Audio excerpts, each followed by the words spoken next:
Assalamualaikum warahmatullahi wabarakatuh. Perkenalkan, nama saya Syala Sofa Sabrina dengan NPM 101222125. Di sini saya akan menjelaskan mengenai makna syar'i. Syar'i adalah sesuatu yang dilakukan berdasarkan ketentuan syariah.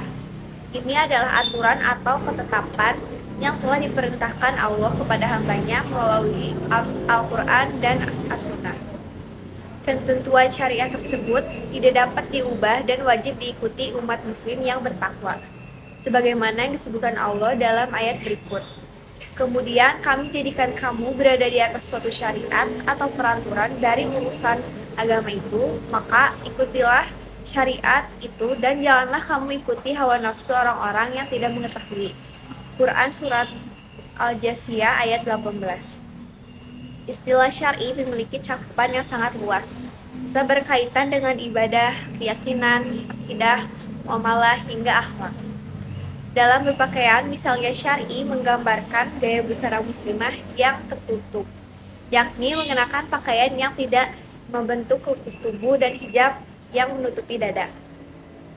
Hal-hal yang berhubungan dengan syar'i kemudian terangkum dalam hukum syar'i. Hukum syar'i terbagi menjadi dua macam, yaitu hukum taklifi dan hukum wadi'i. Berikut penjelasan lengkapnya. Yang pertama yaitu hukum taklifi. Hukum taklifi adalah hukum yang menunjukkan tuntutan bagi mukallaf untuk berbuat atau meninggalkan sesuatu. Lalu, hukum taklifi terbagi menjadi 5 macam, yaitu yang pertama wajib, yakni hukum yang menuntut agar seseorang melakukan sesuatu. Jika dilakukan, ia mendapat pahala. Jika meninggalkannya, akan mendapat dosa dan siksa.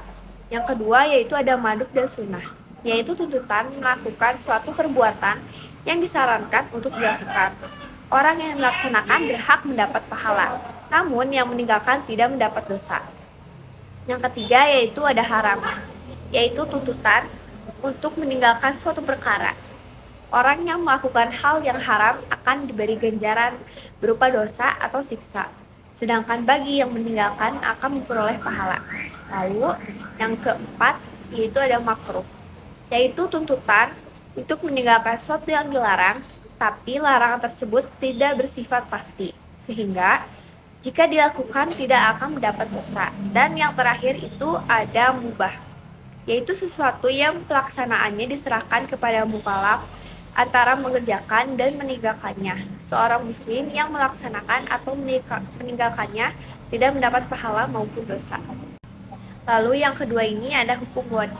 Hukum wadi adalah perintah Allah yang berkaitan dengan penetapan sesuatu sebagai sebab, syariat, atau penghalang bagi yang lain.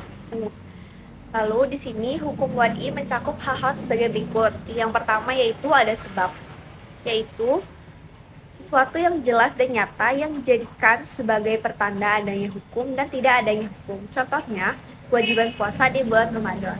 Lalu yang kedua ada syarat, yaitu sesuatu yang menghendaki adanya sesuatu yang lain. Sebagai contoh, itu sebagai syarat sah sholat.